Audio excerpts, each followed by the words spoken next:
sky's not blue.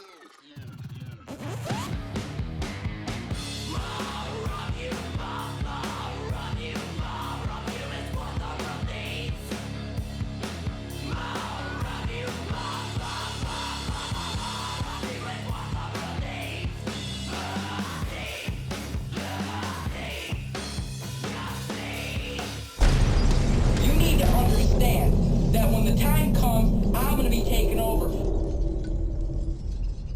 Welcome back to the Cult House Podcast. I'm your host, the Scholar of Spite and the Saturday Night Delight, Roger Riddell. If you like what I'm doing, don't forget to like this video, hit the subscribe button, and ring that notification bell. Joining me today, he is the vocalist for Richmond, by God, Virginia's Enforced, Knox Colby. How you doing today, Knox? Doing good. How are you, Roger? Pretty good. Has anyone ever told you that you have like the perfect name for a professional wrestler?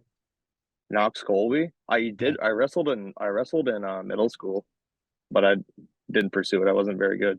But no, never for wrestling. No, It sounds like a pro wrestler's name for real. that's sick. Well, that's high. That's high praise. I wish I had thought of it myself, but I wasn't born yet. So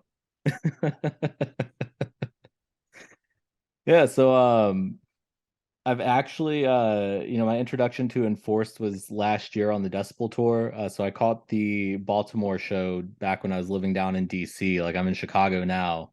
But nice.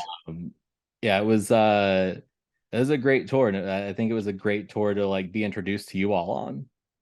Oh yeah. Oh for sure. That show. I remember that show very well.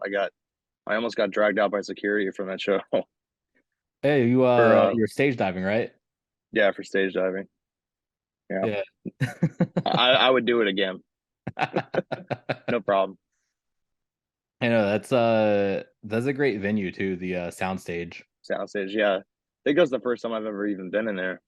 Because I mean, we have no right planes other than that big. So I was just like, holy shit, this place is awesome. Yeah, that was a good show, good crowd.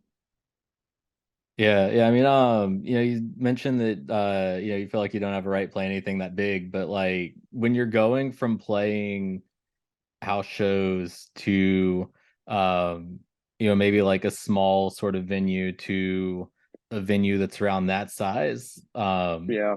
has it been sort of like a learning curve, like adjusting to how to have like stage presence on a larger stage like that when you're on these tours? Oh yeah, for sure. Like, yeah, because like we've always, I mean, what we've historically, played is like 200 cap rooms, 300 cap rooms, stuff like that. Just small clubs, small bars, and stuff like that. And then you play the Berkeley Theater is like a 1,500 cap auditorium, like theater, uh, with like velvet walls and shit. And you're like, what the fuck is this? You definitely have to. It's definitely a learning curve in terms of like what you do on stage. You have to read the room and you have to read like the scope and the scale. Because there's no reason to be so grandiose at a house show. It's just ridiculous. Like the person's literally right here.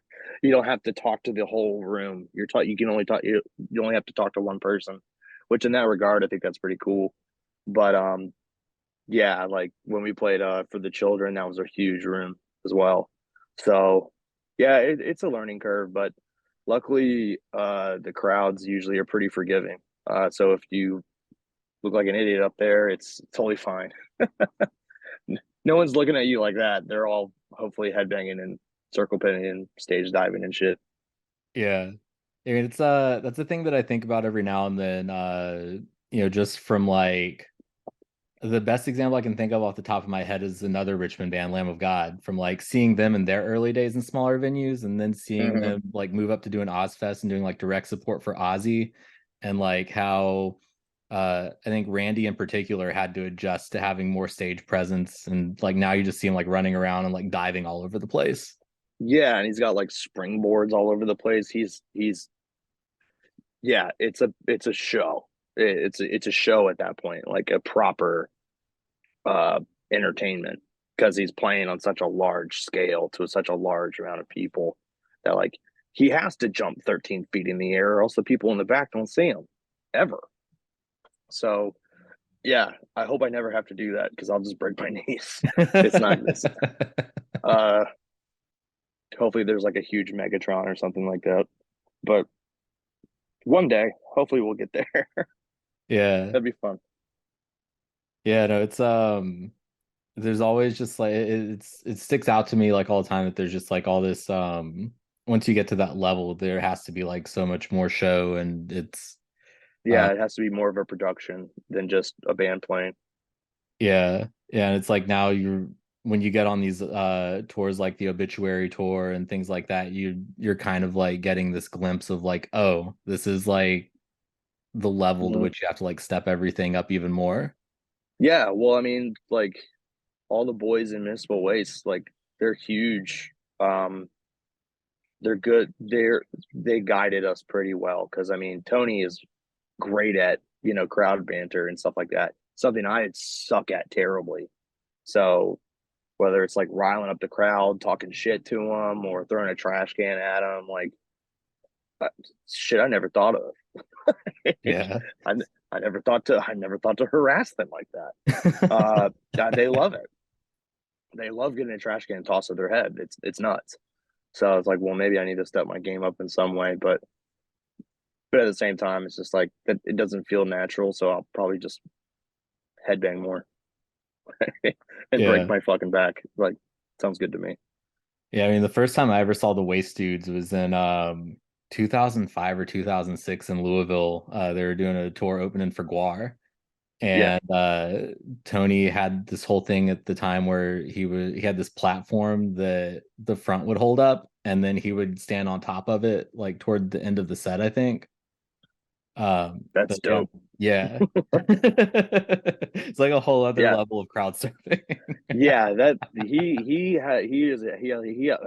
has a knack for playing into the crowd. Something that I don't. That's not a that's a teachable skill. That's not. Maybe he taught himself. I don't know, but I mean, he is from. They're all from Florida, or he's from Florida originally, so he probably has a lot of crazy ideas going up in his head. Yeah. I mean, I think he's a pro wrestling fan too, if I remember correctly. So I'm sure he's maybe probably he got got some tons of it of from bits. there. Yeah, he's probably got tons of bits brewing up in there.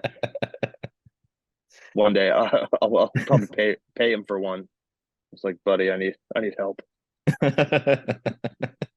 Yeah, so you guys have a new album coming out on April 28th on Century Media, War Remains. Yes, Tell me a sir. little bit about that. Uh, it's our third LP. Um, it's way more cutthroat and kind of to the point. In comparison to Kill Gritter Out the Walls, I would say honestly, it's the album that I've always wanted to like be a part of. Like that's the album to me personally. As of, I mean, maybe the next one's gonna blow it out of the water. I hope so, but as it stands, as of right now, like War Remains is the fucking album that I've always wanted to write and be a part of. Yeah, I mean, I've had a chance to listen to it, and like I really dig that it goes from that sort of just like pure old school thrash like crossover vibe that you guys have, but it feels like it has some elements of like early like death metal when it was still like there's like that point where death metal early on was still like very thrashy, and Yeah. it has like elements of that in it, and I really dig that Hmm. a lot. Well, thank you. Yeah. I don't think that was on purpose or anything, but we definitely pull influence from death metal bands and stuff, and especially death. Like, who am I to not try and pull influence from Chuck Schuldiner? Like, he's a fucking god.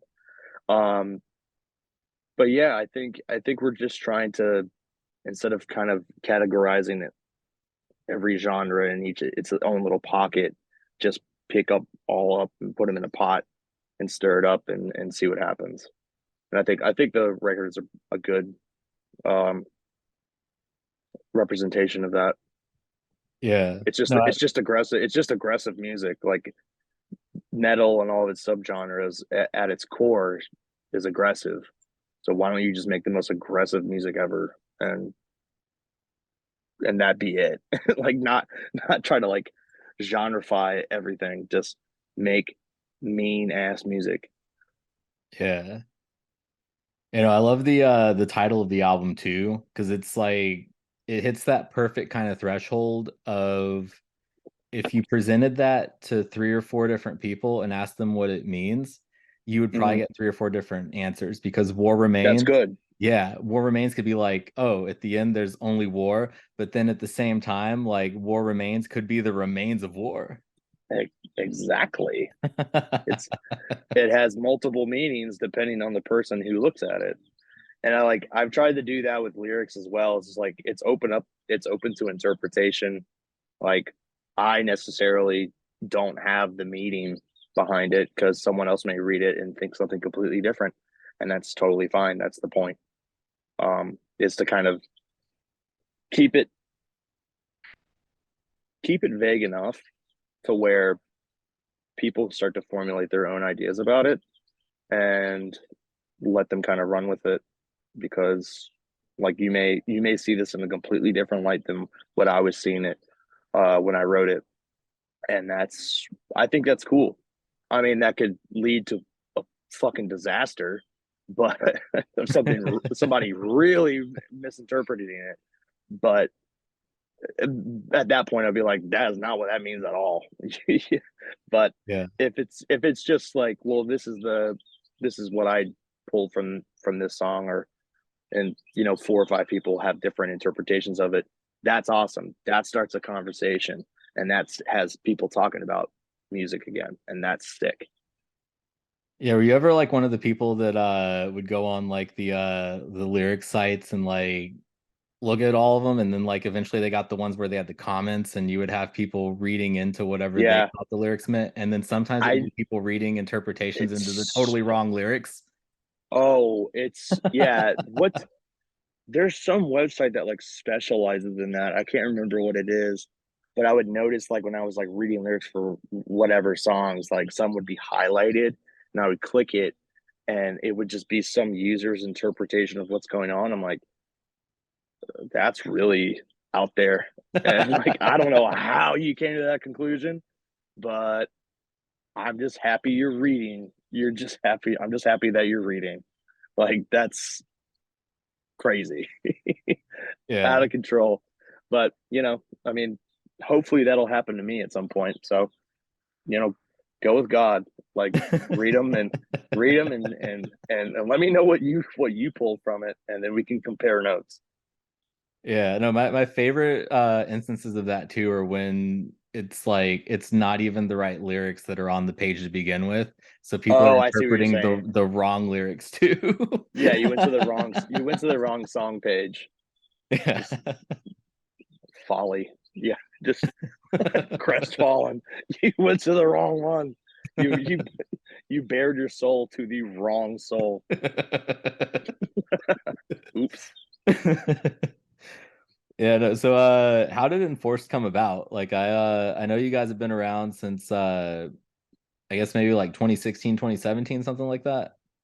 Yeah, I always say 2017 because like they had everything recorded for the demo in like December of 2016. So how can you say it really started? They didn't have a vocalist yet. I got roped into it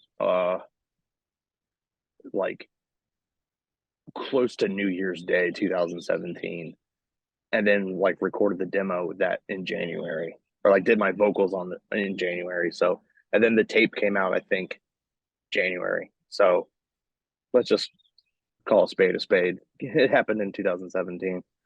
Um, our original drummer Isaac and I worked at a grocery store together, and um, they were all in this band, Outsider, and they kind of fell away. I can't remember exactly what happened, but they kind of all fell out. And then we're like, well, we still want to write music together, but it has to change a little bit. And let's ask Knox if he wants to do vocals. And I really didn't know anybody in the band, except for Isaac because he was ipso facto my boss. he was like, yeah, man, you've been in, Vice Grip and all these other uh local hardcore bands. Like, I like your voice. Like, do you want to try? I was like, yeah, sure. And wrote down some really bad lyrics really fast and recorded it. And now I'm here, or we're here. Yeah. So yeah, it's been a whirlwind ever since. Like, I really can't keep track of everything because it's been happening relatively fast. I love that it seems like every 10 to 15 years we get like a really good thrash revival too. So it's like you guys are like perfectly timed for that coming back around. Yeah, I'd like to think so. I mean, it's not my place to say, but with the rise and fall of Power Trip kind of definitely kicked shit into gear for a lot of people, especially at least for fans or listeners. Uh, I mean, they were an aspiration to us. Like, I wouldn't necessarily say that they were an influence, but they were definitely and like, what's the word, an inspiration to us to see how big you can get, coming just from like playing like house shows and 200 cap clubs, and every show being completely nuts in like 2013, to where they like eventually like got to, was just like, if they can do it, anyone can do it. Like, let's fucking try and actually do this. Like, let's make this a thing. Um, because we've seen the blueprint. Like, it's possible, and like now you see that with like Turnstile and shit. Like, there's like bands are getting huge at like coming from this wellspring of like hardcore punk and metal, and I'm not saying like we're gonna do it, but it would be cool. It would Yeah. be nice, but you know, Turnstile is Turnstile, and Enforce is Enforce. So we'll see. Yeah, I mean, I think a lot of it sometimes just comes down to like being able to maintain a certain amount of energy and then just having like that insane kind of work ethic behind putting Yeah, themselves out there. yeah, and like I think we have it. Like, we work hard as shit, and we still do everything like in house. Um, it's very much DIY. We don't have a manager. We don't have a booking agent. I do mail order out of my garage. Um, it's like I'm looking at my garage right now. And I'm just looking, seeing. I'm just like Spidey sense seeing past the doors and just looking at a mountain of boxes and going, oh fuck. But gonna do it. Like, got to. No one's no one's in charge of us but us. So it's just work. It has to be done, and it has. We want if we want it to be done a certain way, then we're gonna have to do it ourselves. Yeah. And so Richmond has a really storied metal scene. What do you think is kind of like driven that over the years? Because it's not just that it's produced a lot of metal bands, but it's produced a lot of the, I guess, like for lack of a better term off the top of my head right now, like some of the grittiest kind of metal bands, going Yeah. from even from like Guar onward, you know? Well, it's hard to believe now because the city has changed so much. It's very much whitewashed, in my opinion, now. But in the 90s and early 2000s, Richmond was a rough ass spot. It was the murder capital of the states, for a few years, I believe. So it was not to be fucked with. Um, and so it has this, especially bands of that age, like, has that kind of gritty street, like, I have no problem fucking you up, like, attitude kind of baked into it, um, from jump, because that's just your environment. Um, by the time I got here in 2008, it was still pretty much like that. There's like certain blocks and areas that you're just like, don't go there like don't go down that street, like, or don't even step foot in that fucking neighborhood after, you know, sun goes down 8 o'clock or whatever. And since then, it's just like now 2023. It's just like, dude, you can walk wherever the fuck you want,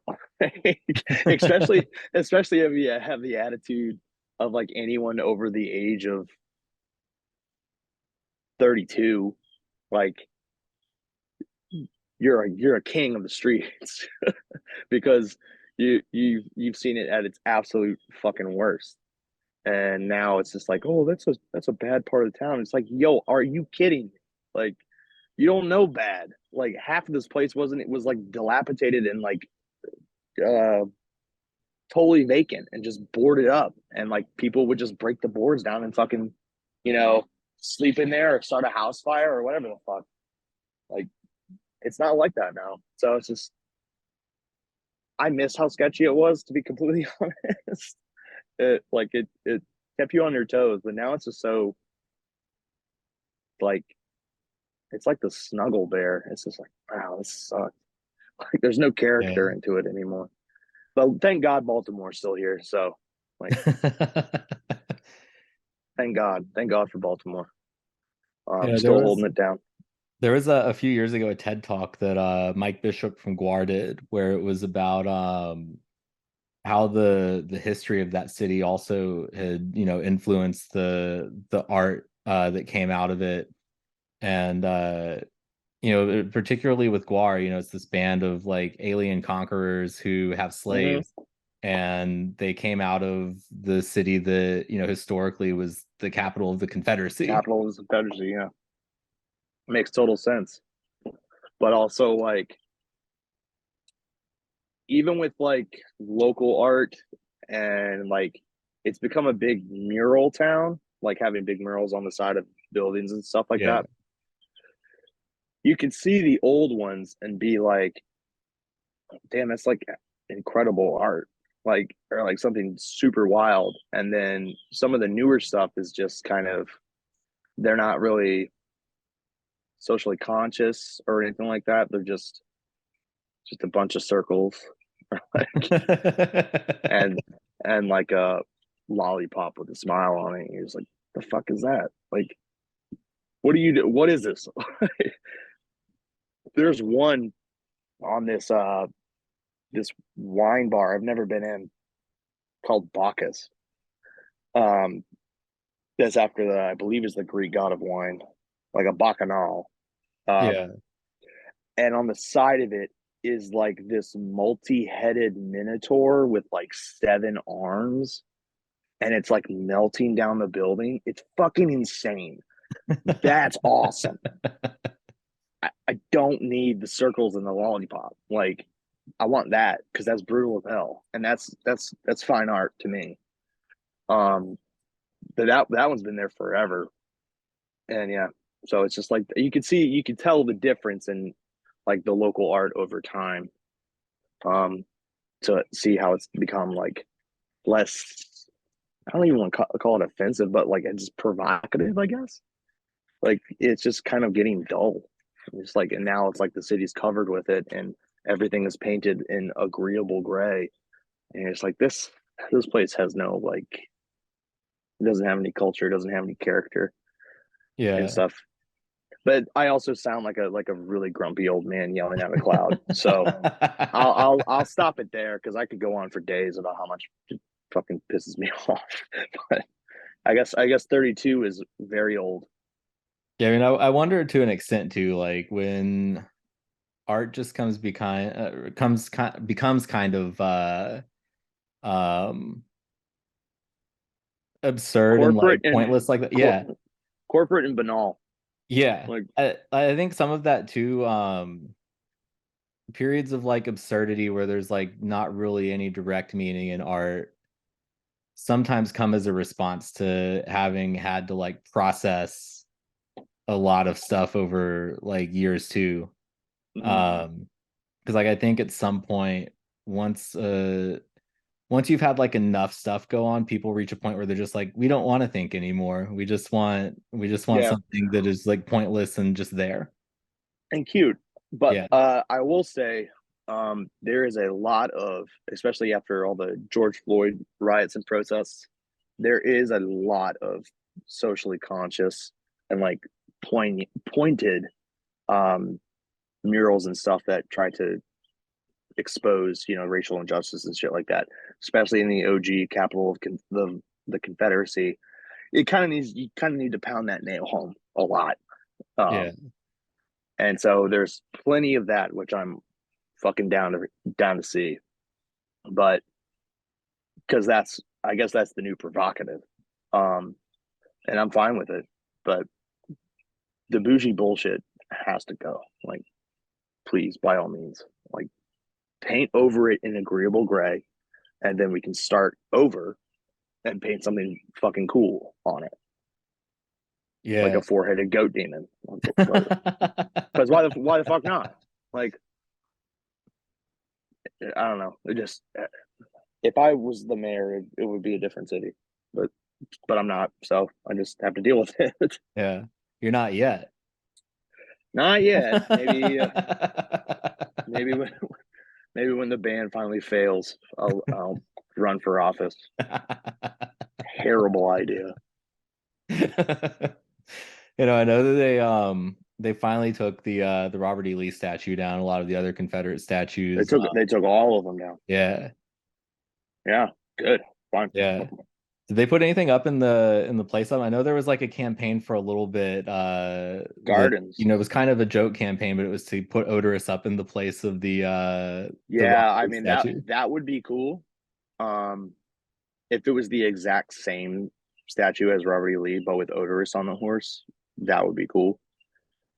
It would be more of a pledge to the actual city itself, rather than like state history or like its sketchy past. And instead of promoting itself or like promoting its shitty past, you could promote its you know potential future. That would be cool. I don't think they're actually going to do it. The Robert E. Lee Circle is still, it's a empty plot, and it is surrounded by concrete and 10-foot metal fences. Still. Uh, what?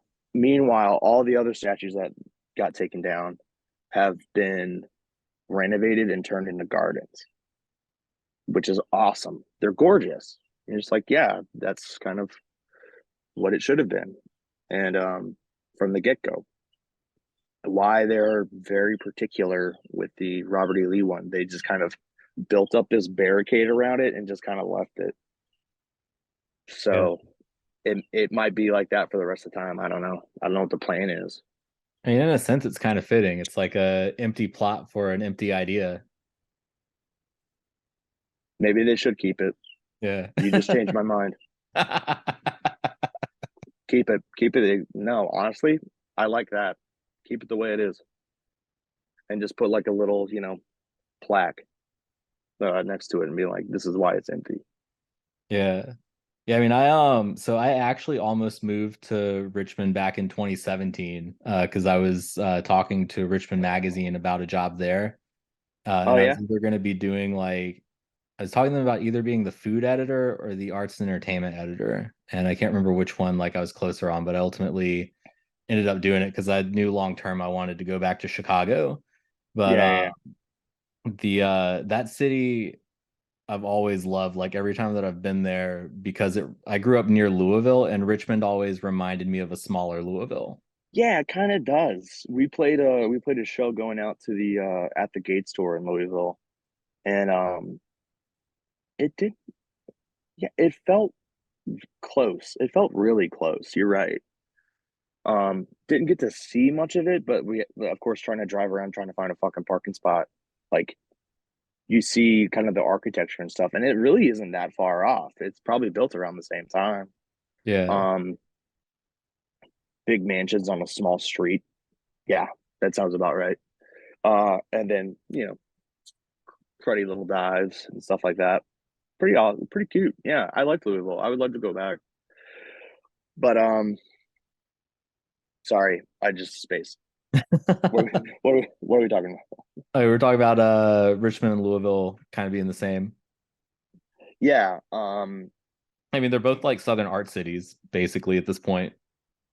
yeah, but unfortunately, VCU kind of like garroted the fucking art program and pushed all their funds towards business and architecture. So now it's no longer the best public art school uh, in the country. It's like 10th. And you're just Oh, like, cool. How are we at in business and in engineering and architecture? It's like, you're not even on the list, bud. It's like, great, awesome, thank you. And that's all because of what was it, 2012? Um, the VCU basketball team getting into like the final four of March Madness. Like after that, funds started reeling in from people, investors or whatever the fuck. And like that year, that was my senior year, and I could even see from March until I graduated in May or June, like stuff was getting demolished, like old buildings were getting demolished and like new crap was being put up. And it's still going on. Like, so I live on the city limits, like right on the edge, literally of the edge of town, but like enough in the burbs where like I don't have to see that shit, because like that would just piss me off to no end every day. And I'm not trying to have a bad day. yeah. And so I've been a little bit outside of Richmond before too, to the barbecue for like the last 3 or 4 years that they did that. Did you ever get a Mm-hmm. chance to go out to that? I never did, Oh, ever. I don't know why. I don't think it's not like I didn't want to go, but I think it was just like, oh fuck, that's today. Like, God, like can't now, kind of thing. yeah. I When it comes to scheduling, I'm the worst. And when it comes to something like being announced, like like a month or two in advance, it's just like, oh, I'll go to that, and then just never think about it again until it's too late and they're like sold out or whatever, and you're just like, fuck, like, or I have already made plans or whatever, and you're just like, well, maybe next year, and then it never comes. You're just like, well, I messed up big time. It always looked fun though. I did a handful of photo gigs, like a few of those, and I remember one year there was like this little gazebo that was kind of like a third stage, and Iron Reagan were playing it that year, and all Hell these yeah. kids like climbed up into the rafters of this gazebo, and it was rocking back and forth, and I was Sounds like, about right. yeah, I was behind, I think it was Landfill's amp, Mm-hmm. shooting from back there, and Tony's just like up in the front of the stage, like directly in people's faces. It's just like the best fucking vibe. Yeah, that's class, as they would say in Britain. Yeah, That's class. The I was last just guy I waiting talked for to that was from gazebo to Britain. fall though. Yeah, we played something like that. Not necessarily a gazebo, but it was this tiny little like shack in an alleyway in Salt Lake City, and people were like climbing on the rafters and like dropping on stage and stuff while we were playing. And I was just like, can this thing sustain that, like five bodies crawling on it like a fucking like a orc from Moria just climbing on the fucking banisters and shit. I was just like, man, this is gonna be crazy. It was a good show. It was a sick show. Yeah, have you ever No seen deaths.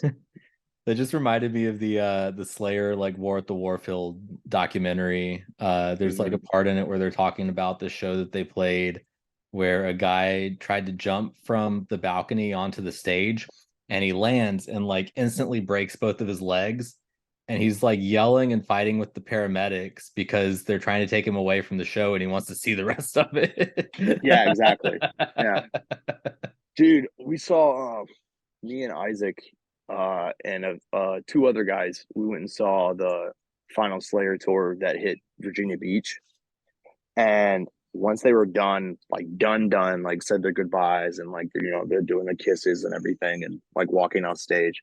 Some dude rushed the stage with a huge painting of Kerry King that he did. And this security guard like straight up just worked him hard as fuck down the stairs, like off the stairs, like just speared this dude and like ruined the paint. And like I've never seen so many like drywallers and plumbers cry at once. But I was like, dude, this means everything to them. Like, and now it's gone and they can't cope. It was so crazy. Like the people watching there was insane. There were so many fucking fights. It was awesome. Like it was the rowdiest show I've been to of that scale. Like at a huge amphitheater, everyone's just beating the shit out of each other Yeah, in the no, stands Slayer and in the fans are like seats and another stuff. breed. Yo, next level psychos. I love that. It's so sick. Yeah, the first time I ever saw them was back in 2004 when they had first reunited with Lombardo and they were doing the Ozfest. And I just remember this dude ran up to me and my friends during their set, and his eyes are just like huge, like he's fucking wired on something. And he's like, "Let's rush the stage. They can't stop us all, man." Yeah, they fucking can, and yeah, they fucking will. Like, yeah, they'll have no problem doing it, and then show's over. Don't do Yeah, that. yeah. Jesus. Yeah, no, I've seen when the stage rushing goes wrong before too, because there was the Gigantour that Megadeth did when Children of Bodom were opening for them. There was a Louisville stop, and everyone like went nuts when Bodom started, and like tried to rush the stage and broke the barricade, and they had to leave the stage until the barricade was fixed. And by the time the barricade was fixed, they ran out of time for their Yeah, yeah, you ruined the show. Cool, thanks. Great. I mean, honestly, they're probably pretty stoked. There's like, well, that was nuts, and we only played for 20 minutes. Yeah. Oh, yeah, Hype. the first two times I ever tried to see that band, something happened that cut their set short because that was the first time, and That's then the second fire. the second time that I saw them was they were touring with Lamb of God, As I Lay Dying, and Municipal Waste, and God Forbid. And they played through like the first two songs of their set and then had to leave because Alexi had like fallen out of his tour bus bunk and broken his collarbone and couldn't play anymore. He was in too much pain. At least he tried. Yeah, That's dope. That's fire. Like I like that intensity. That's awesome. yeah. I, I mean, I, that's I would insane hope that I dedication. would do the same. Yeah. Well, next time I'll just crack my collarbone on purpose with a screwdriver and a hammer and just crack that shit and just try and play it off as much as possible. Yeah, Apparently, it's like one of the most painful bones to break. yeah. Because I mean, it holds like your whole like, Everything. shoulder up. Yeah. Yeah, I won't do that. I take it back. Yeah, no, I mean at least as the vocalist though, you don't have to worry about having to play anything. So as long as you have one good arm. Yeah, but I'm playing to the crowd, and if I can't go Yeah. like that,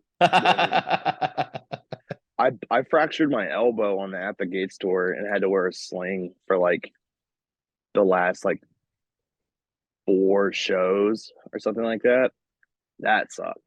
I wasn't happy about that. Yeah. But and it comes with the territory. It happens. That was a stage dive mishap. I stage dove in Toronto and everyone moved and my elbow was like landed on concrete. I was like, you motherfuckers! Like, I thought you guys were into this, and everyone. I saw everyone's eyes like as I was falling, and they're like, no, bam, and just like continued being like, and I was bleeding all over the place. I was like, you fucking assholes! Like, you could have just put your hands up, no problem. Now I've got a fucked up elbow.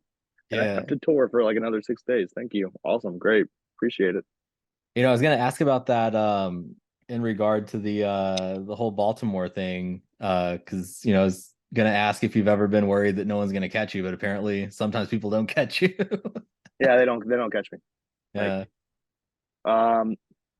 I mean, I'm trying to think of a time. It's rarely ever been an issue ever until like I would say the past 5 or 6 years, because it's like people get crowd surfing and stage diving confused. And so they think like, oh, he's jumping off because he wants to, joyfully jump off and float through the crowd. It's like, no, I'm jumping like a spear, like a hot knife through butter, and I'm like creating chaos. Like I'm crashing through you. It's like circle pitting or fucking moshing or like it's about the energy and like the violence, honestly. And so people were like, well, we would have caught you if you'd given us a heads up. And it's like, what heads up am I supposed to give you? Be like, be on stage, go while another band is playing, go,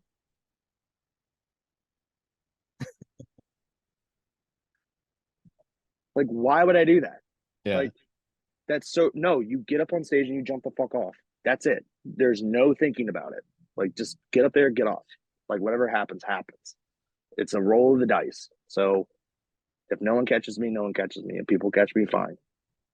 But yeah, it's this weird phenomenon, and like bad stage diving is far more harmful than good stage diving, because people will just jump feet first and just crush someone's head. I've Yeah. seen that multiple times. You're just like, if you just jumped and hit like a horizontal plane, you just flatten like 5 people, and you have 5 people carrying like 30 pounds of you. No harm, no foul. That's fine. But if you just don't know what you're doing and just jump off stage feet first like it's a pool, like, no, you're gonna land on someone's head and just break their neck. Um, Really stupid. Yeah. It's an art form that you shouldn't think about, which is the hardest thing to kind of like describe. Like, it's a skill, but don't think about it. Don't try and learn it. But it's a learned skill. It's weird. Yeah. Every time that I've ever done it, and it's been a long time since the last time I tried to stage dive or anything, but I always jumped off and then kind of turned so that my back was landing to the Right. people who were gonna hopefully catch Mm-hmm. me. Yeah, jump and spin. That's a good one. Yeah. Um, Trying to jump, like let's say the vocalist is here, trying to jump and spin so your back hits the crowd, but you're also kind of where all the action is. So that kind of cushions the blow because everyone's trying to get right there anyway. So you know for a fact that people are there. Yeah. And then you could probably clamber on top of all of them and get the mic. Uh Shit like that. Like, it's just like you have to like read the room. And if uh like I staged over in St. Paul during our set. I think it was the last song. I just jumped and did a somersault, landed on this fucking very sour man, and I got an email about it the next day. It's like, hey man, I hope you're feeling good because my back hurts. Next time, give us a warning. And it's like, there's no warning. You just do. Like, man, like, stop it, stop. And I was like, I'm not. Do we need to start like signing waivers over here? Like, what are we doing? Like, just fucking. You're at a fucking metal show and you're up front. What the fuck did you expect? Like, Yeah. Jesus Christ! Like, shit happens. Shit happens at aggressive music shows. You didn't think there was going to be any aggression taken out. Yeah. If I don't want to deal with any of that stuff, Front I stand row, closer to the back. right? And like being at the front, you're like all the action is behind you. So you're not even seeing all the crazy shit behind you. God knows when you're gonna get like a fist in the back of the fucking head that might knock you out. Yeah. Why are you even up front? And you're worried about me, someone you could see. Like, honestly, just move and let me hit the floor and break my fucking ankle. Like, just move. Like, if you got such a Sometimes those fists are a little been out of shape fortuitous, about it, though. sometimes. Like I've But occasionally gotten a fist in like the right part of the back where it pops like a vertebrae that I haven't been able to reach, but that I've been oh, I trying to see what pop you're for saying. days. Yeah. Oh, I'm thinking it more like lesson learned. Like, I'm good. I remember I was being a dickhead. This had to be 2007, 2008. Trapped Under Ice played Richmond, and it was at this place that didn't have a barricade, but it had like a, I don't know, just like a little railing in the front of the stage. So I was grabbing that thing and pushing myself up and fucking donkey kicking behind me, not giving a shit what was going on behind me. This huge motherfucker I'm now friends with came up behind me. He just like dodged my legs and he just smoked me in the back of the head as hard as he could. As hard as he could. I was seeing fucking Lucky Charms. And I turned around and he just said, "Stop." And I was like, "Noted." Yeah. I'll stop. Like, Do you that remember mid to late urban discipline, dude. Do you remember mid to late 2000s when there was like all the kids with like the lopsided haircuts who were doing karate moves in the pit? Yeah, that was pretty much me in high school. Yeah, I went to a Uh, guar show in Louisville in '08, I think it was. And it was a weird show in general because the venue was like this weird tiki bar and the mhm. stage was kind of like offset or whatever. But there were like three kids. There were these three scrawny kids, and they had bandanas over their faces, and they were throwing karate kicks. And one of them came within like this much of hitting this like tall, like biker, like Undertaker looking dude who was like easily 6'7", 6'8". That guy just like grabbed him by the like neck and tossed him. Yeah, just no. Oh, to be that man. Oh, I would love to be 6'7", like Undertaker build, and just like you control the world around you at that stature. You just like no, Just picking people like up and moving them. no, exactly. Just pick me up and just you stay there. That's so sick. That's awesome. He could have like just straight up cold cocked that kid and probably fracture his skull, but he had enough wherewithal. He's just like, I'm not going back. I'm not going back. I've already been through it. I've already done my time. So just move. And you can just do that. That's pretty sick. Yeah. No, there was a show that I went to in Louisville once where there was a woman who was actually yelling at the guy that she was with. No, you can't fight that guy. You just got out of jail. That's awesome. That's so sick. That's the kind of crowd I want.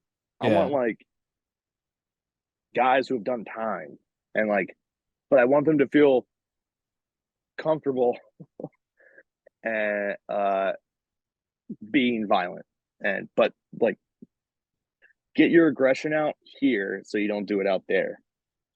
Yeah. I think That's oddly enough, the craziest thing that I've ever seen like that at a show, like the most like weird random act of violence was during a Rob Zombie set at Ozfest one year, when he was on the second stage. This guy okay. comes stumbling out of the pit. He's a bald dude, and he comes stumbling out of the pit, and there's just blood running down his face, and he's just going, "He bit me. The motherfucker bit me." Damn. On his head? Someone bit his head? Yeah, I guess so. That's not even like that's like not even like meat you can latch onto. Like that's like ball head meat. That's hard. Yeah. Tough to grab. I don't understand the logistics of it at all, but that guy got bit. Yeah, on the head. There was a show, I can't remember exactly where it was, but it was like I had got in like the early aughts. And like here they bring out a pretty fucking psycho ass crowd. And so when they started playing, people were just straight up breaking bottles and just stabbing each other. It was fucking unreal. Like that show got shut down immediately. Like there was like it's I think it lasted like maybe 20 minutes and there was like 6 wounded. Like Like everyone's going to the hospital for stitches. Yeah. That shit was bonkers, dude. Fucking crazy. I think they hadn't been here in like 10 years or something like that. So like every fucking psychopath came out of the woodwork to stab someone at the I Hate God show. It was, I mean, I'm kind of here for it. I know that's sad. That's like bad to say, but like, I that's fucking tough, dude. Like, that's hard. That's hard. Like, you bring out straight up felons, dude. That's sick. You know, I haven't been around any shows where anyone's gotten stabbed, as far as I know, but Yeah. I've definitely heard of it. Like I know that there was like a couple of years there where I feel like that happened a corrosion of conformity show somewhere, and then it happened at like a crowbar show or something. Like See, there's like a crowbar, string of the NOLA bands do having that crowbar, happen. I can get crowbar. I understand, but corrosion, that's weird. All right, but if Yeah. you say so, I believe you. But I could definitely see that going down at like a fucking crowbar show, like a straight up like if it's as full of OGs, like yeah, something bad's gonna happen. That's pretty cool. Yeah. I would love to be there, but I'm also trying not to get stabbed, so probably not. Like maybe I Yeah, deserve it. Maybe I should get stabbed. I'm trying to not get stitches myself, but you Mhm. know, if I see like the dude stumbling out of the pit and he's, you know, screaming someone bit him, I'm just like, okay, you got a story now, I guess. I got a story now. Great story. That's great. Yeah. Speaking of violence reigns supreme, War Remains out Yeah. April 28th. We got sidetracked for like 40 minutes there, man. That's fine, man. All good. It's fun. I love talking to people. So like if we can build more common ground and have more shit to talk about, then that's fine by me. We're just having a conversation. Yeah, you know, I think too, like what I always think about with interviewing people is that the bands that I've always liked the most were the bands where I felt like I kind of like got to know who they were as people whenever I like read about Oh, them, for watched sure. interviews with them. Like I think That's ultimately that builds more of a reciprocated though. connection. Yeah. Yeah, that's reciprocated though. Like if like some of the best interviews I've ever had is just we're just fucking jawing, like not talking about or trying to promote a goddamn thing, just hanging out, just talking, catching up, Yeah. and just talking about bullshit. Sorry, my thing's so slow. The sun is like directly in my eyes, so I'm trying to like see you and be present. Sorry, Yeah. but but yeah, uh, yeah. More laid back interviews are usually better for both parties. Yeah. Yeah. So back to War Remains though. When Oh, it that old comes thing. to when it comes to, you know, each album that you all have put out, has there been any kind of like conscious thought to stepping things up as far as like the aggressiveness or um anything sort of like that? Or, you know, do you feel like there's kind of like an idea for you all of what an enforced album like sounds like, or do you feel like having that kind of runs the risk of getting too much into a template too? No, I think I think with this album and with the writing of it, we kind of found our groove of writing because it's always been kind of all over the place, super eclectic when it comes to like writing or like having set writing like writing schedule. So um usually we run the set. It's like a 45-minute set on Wednesday, and then Thursday, Will, Zach, and Alex meet up to work on material, and that's just kind of how it's been for a while. Um, and that's the template or like the basis or foundation that we've done with for War Remains, and that's basically how it was written in terms of like scheduling. Um, and I think it paid dividends to just, you know, treat it as work, because you'll give it, if we're all hardworking and pretty straightforward people, why wouldn't we treat this the same way? If that makes any sense. Yeah. So if you treat it with the respect that it deserves, then you're going to see the dividends of that. And I think it paid off in spades. Like, I don't know what you think, but I fucking love this record. I really do. And I can't wait for the next one now. Like, I can't. It, like, I'm just so pumped on what we're building and what we're making, that I'm actually, I mean, I've always been excited about the band, but now I'm like extra fucking pumped. Yeah, I mean, like I said earlier, I listened to it and it gave me the vibes in a lot of places of, what I get when I listen to some of my favorite like Slayer albums. Mm-hmm. So it Yeah, had like that and kind of timeless thrashiness to it. mm-hmm. I think it just comes with practice, and it comes with being more comfortable, and I think that comes with touring a lot, and just kind of, I think we've grown as musicians. I'm not calling myself a musician. I can't do that in good. I can't do that in good faith. Um, but I'll speak for everyone else. Being more comfortable working with each other, and uh, being kind of more comfortable in your own skin when it comes to writing and writing with one another. You kind of understand everyone's kind of quirks and, tendencies and stuff like that, so you can either work with or work around them, kind of thing. And so if everyone's on the same page of how each other writes or expects um, how one another is going to react or write, that just shows that we just know each other better as friends and as people. So, I mean, the next album could be a fucking 0 out of 10. Doesn't matter to me, because I know that everyone's tighter, like as friends and musicians and as people.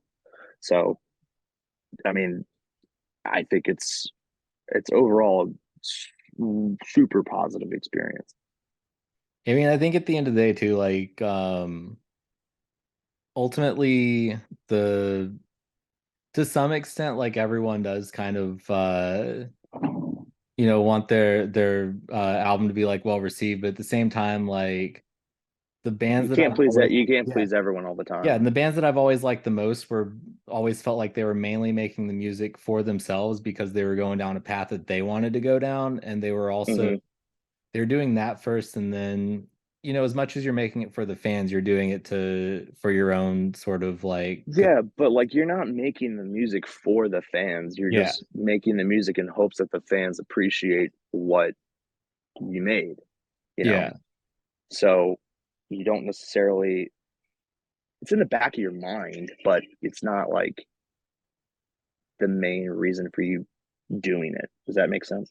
yeah yeah, because I mean that's honestly kind of like one of my favorite things about a band like Metallica, for example, is that they could have kept making the same album over and over again to please like everyone that's a fan of the first four albums, which those four albums are, fucking great and legendary, but they like hit that point in the 90s where they wanted to do whatever else it was that they were interested in, and like Yeah. essentially became Metallica cosplaying as Motorhead, for lack of a better word.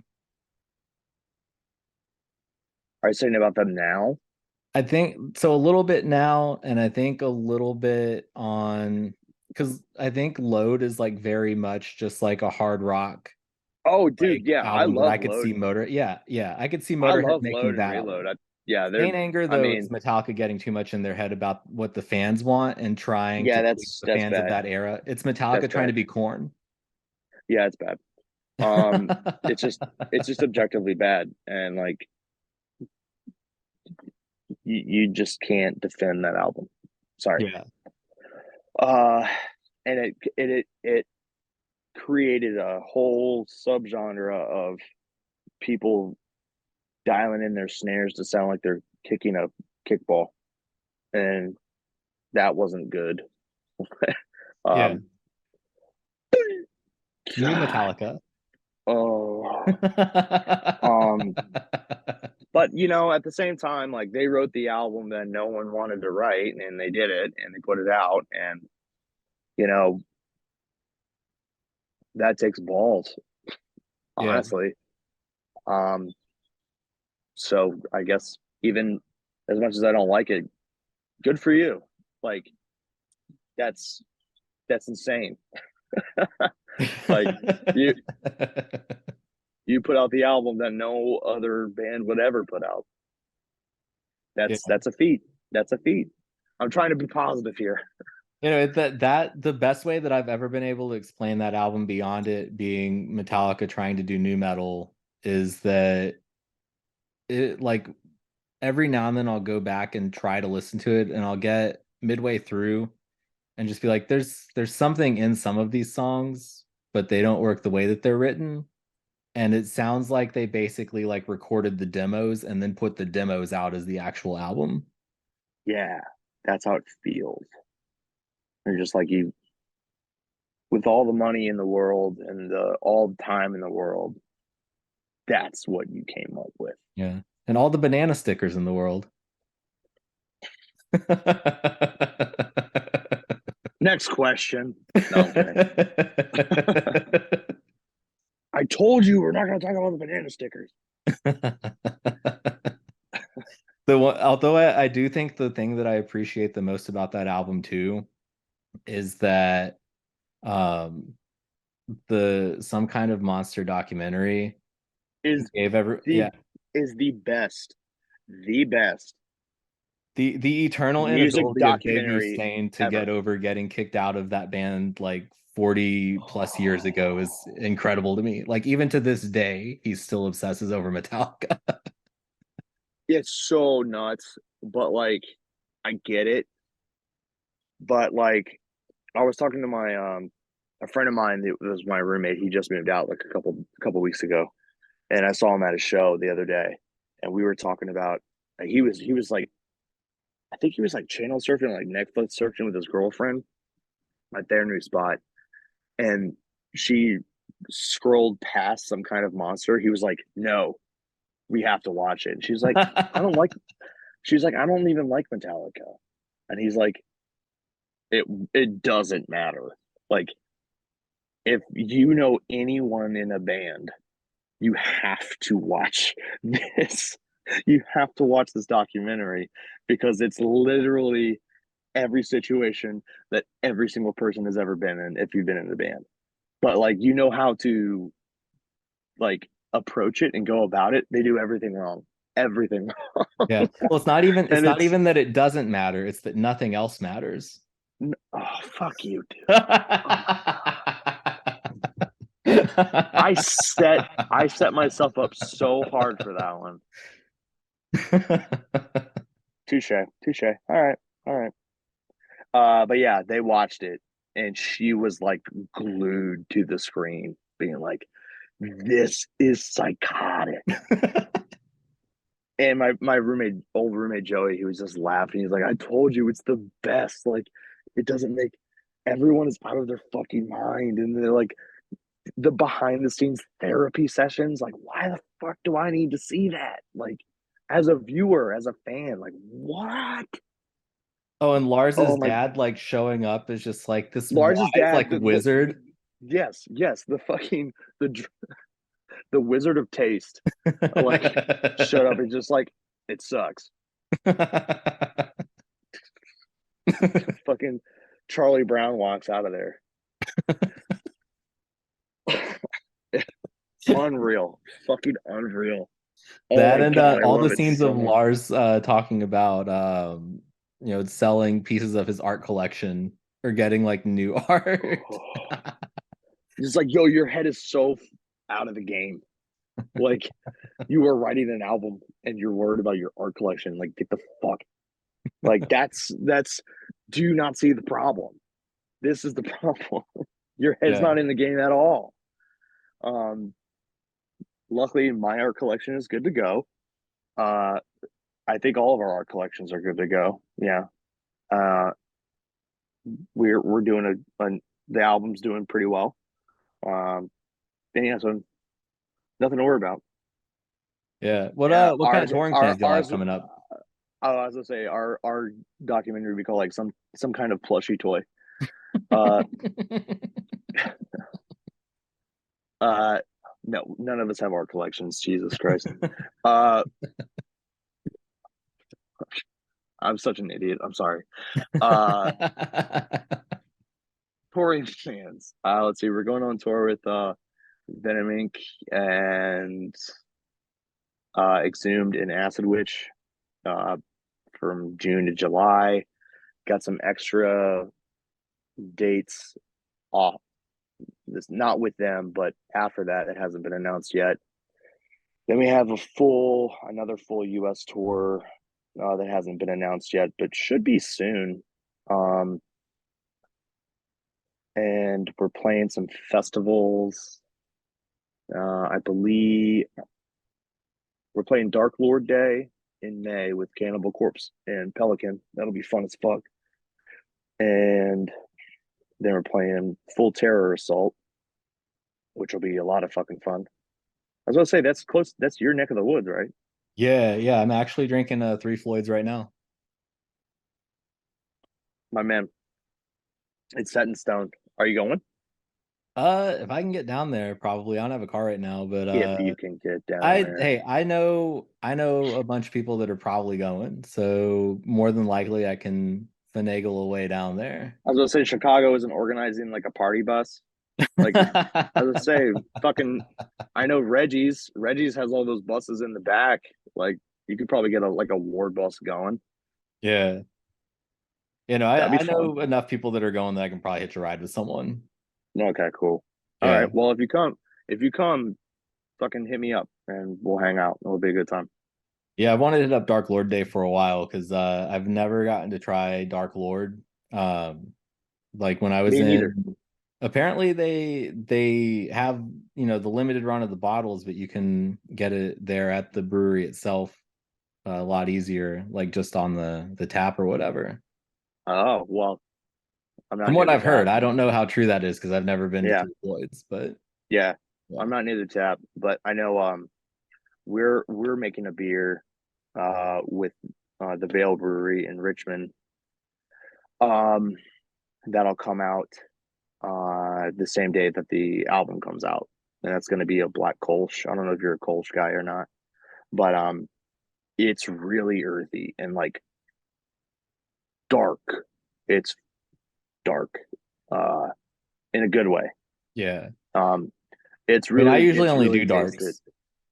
Yeah, we tasted it like we helped brew it physically, and before we got to taste it right before it went to the fermentator, um,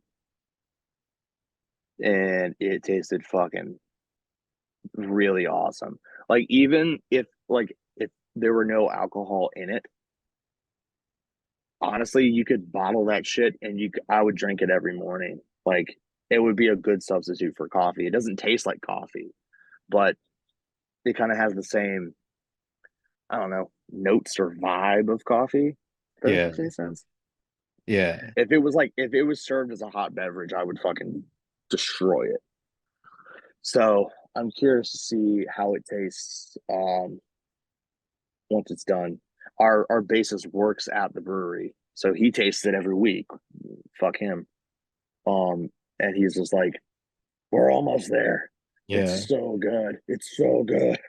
You've got me sold on it now because I love a good like coffee Well, porter. I was about. It's not porter ish, Yeah, it's a Kolsch, yeah. but but you're but you're getting close on the fence in terms of like taste and like notes, or I don't know. I don't know. I know very little about beer. I'm just gonna keep saying words until you start nodding. Um, Yeah. anyway, No, but I you don't think have to you're know anything about like any kind of alcohol that is. You don't have to know anything about it. You just have to, swirl the drink it. glass around a little bit and act like you're smelling it every now and Yeah, then and say some it's big got a words. good. And then people think It's that you got a know a good lot. lace. It's got a good lace. Um, But no, I think you can order it the day the album is released. You can order it through um the brewery's website.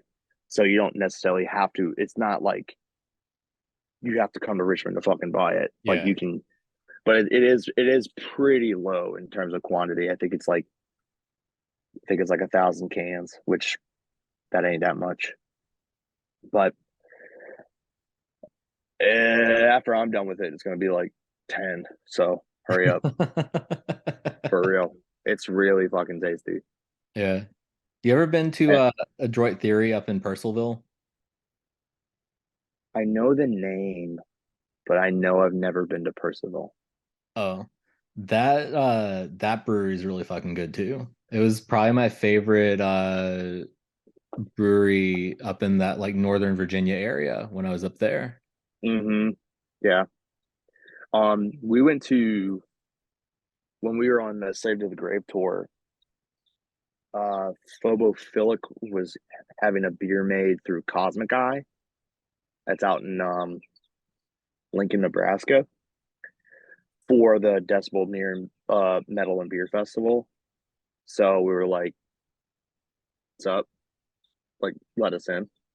And we got to tour the whole Cosmic Eye brewery and chit chatted with the head brewmaster there and stuff like that.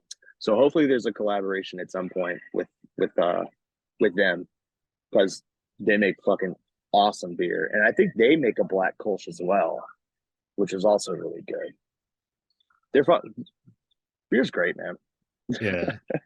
It's a what a science. It's very cool.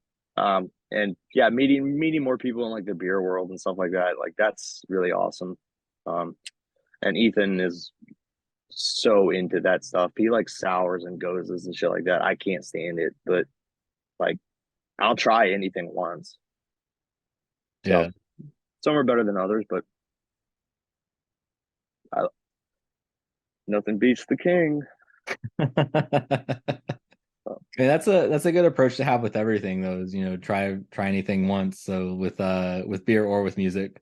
yeah, I'll beer, listen to acid, pretty much heroin. anything, yeah. Sorry. Oops. Yeah. Yeah. Don't try everything once.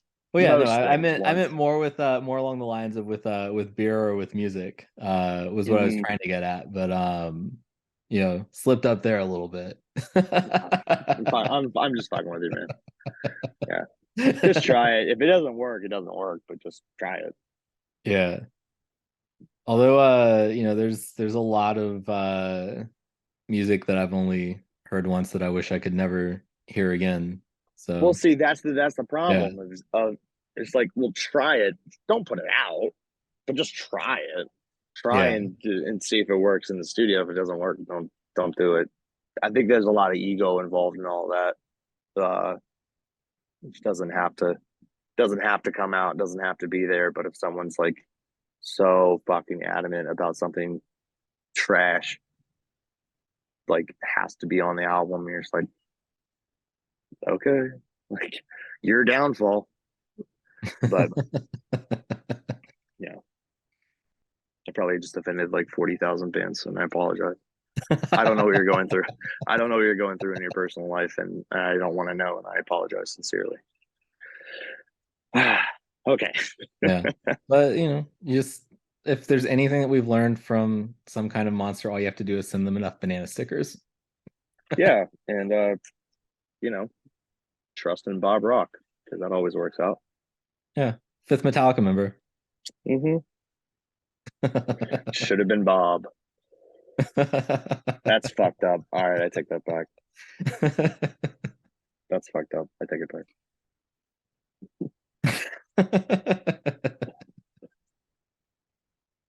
Sick. So what else do we need to know about War Remains? What else do you need to know? It was built for destruction. Maximum chaos. It's built for stage dives in a lab. Um, I hope I hope it's received well. So far, we've gotten a couple of reviews back already, and it's like 9.5 out of 10. And you're just like, someone fucking gets it. We're gonna be touring and promoting the fuck out of it for probably hopefully the next 2 years. Well, year and a half, let's just say. Yeah. I'd love to, tour the world with it. I think we could. I mean, that Venom Inc. tour sounds killer. Yeah, I'm really pumped on that.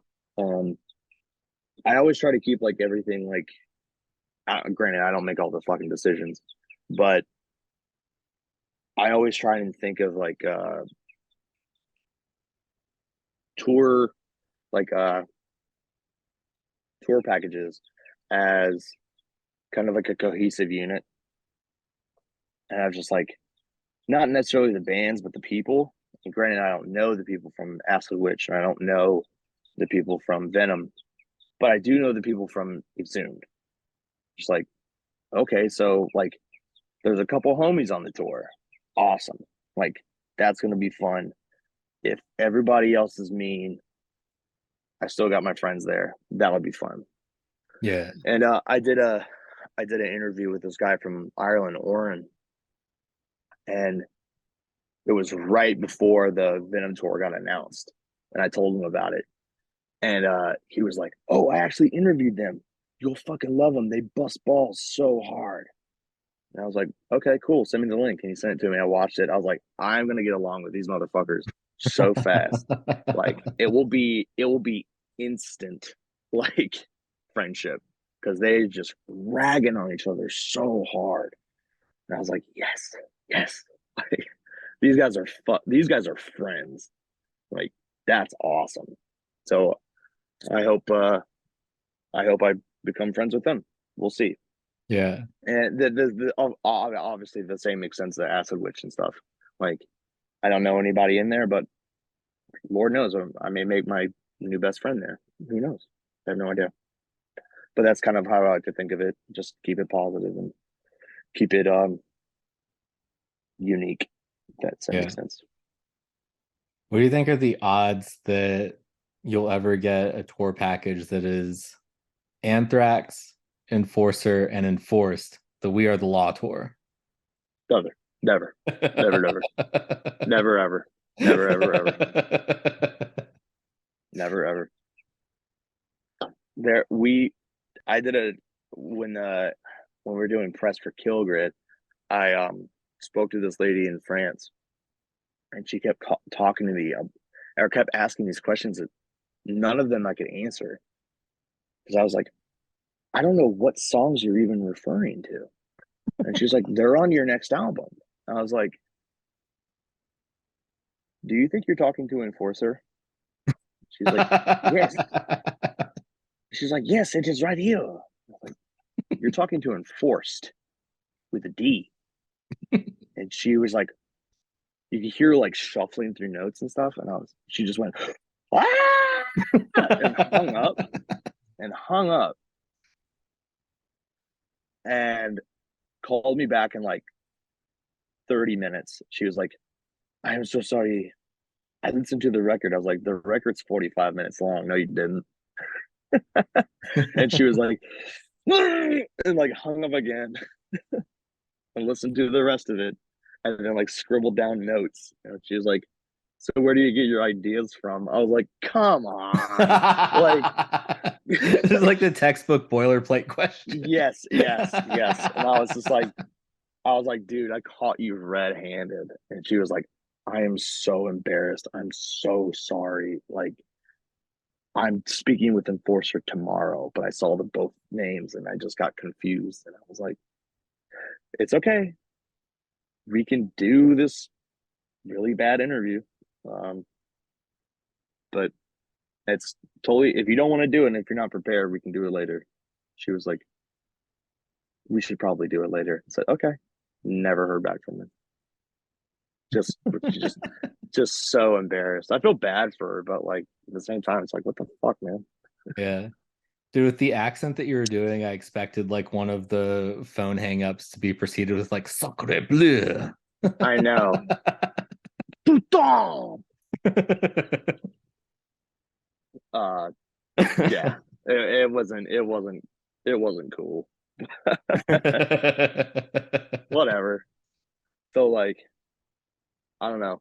We like fake beef with Enforcer just because we get confused all the time. Like, I don't actually hate the fucking dudes. Like, they make pretty good music. So it's just like, fuck. If we ever did a tour together, it'd just be like Confusing the World 2024 tour. At some point you're doing a festival where one of you is playing one stage and the other's playing the other stage at the same time, and both crowds are constantly going back and forth because they're just so fucking confused. Yeah, no one saw either set because they were both at the wrong place at the wrong time. It's like extreme metal Spinal Tap shit. Yeah, it sounds like some Spinal Tap shit. Like, which is why I'm not mad about it, because it's funny as fuck. It's just like, sure, let's just keep this circus going. I think it's funny. How often does that confusion happen with interviewers? Because that can't be the only time. That's the worst extent it's ever gotten.